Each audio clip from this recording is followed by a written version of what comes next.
ห็นมาตั้งแต่เมื่อตอนเยาว์วัยคอยด้วยหอยยิ้มที่แม่นั้นคอยมอบให้เห็นหอยยิ้มเธอใดก็เหตุให้หัวใจนั้นสุขเหลือเกินหอยที่สร้างสา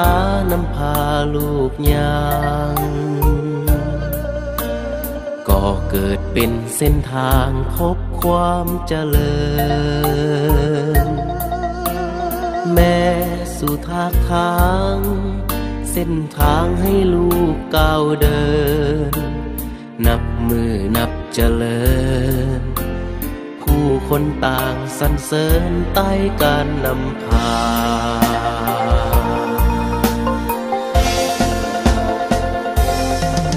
ลูกขอกล่าวย้ำคำปฏิญาณสิเป็นคนสืบสานในเจตนาห่วงใจประสานคือสาวประสาน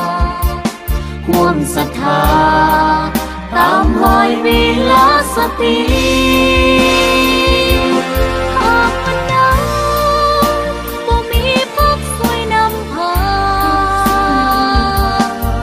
ห่วงใจสาวประสานสร้างบ้านเป็นเมืองและหากบ่มีแม่หญิงคนนี้จะบ่มีเห็นความหุ่งเรืองจนเป็นบ้านเป็นเมืองมาฮอดวันนี้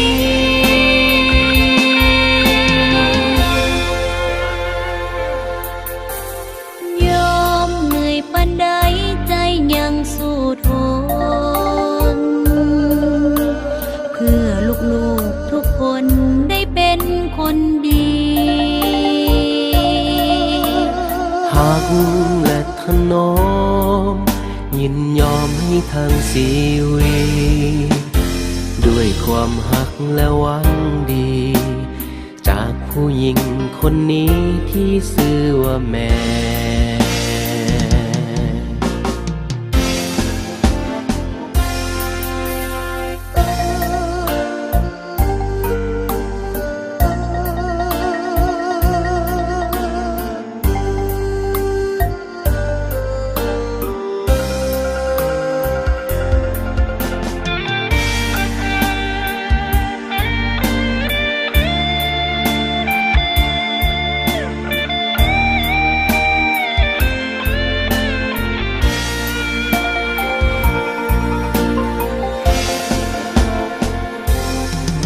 ลูกขอ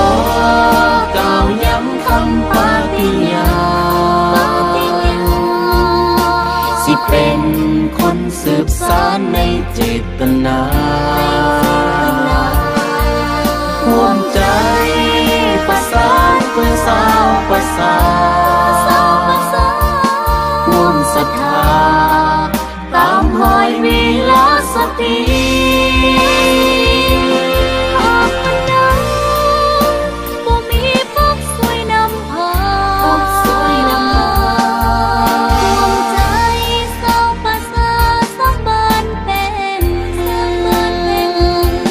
หากบ่มีแม่หญิงคนนี้จะบ่มีเห็นความหุ่งเรืองจนเป็นบ้านเป็นเมืองมาฮอดวันนี้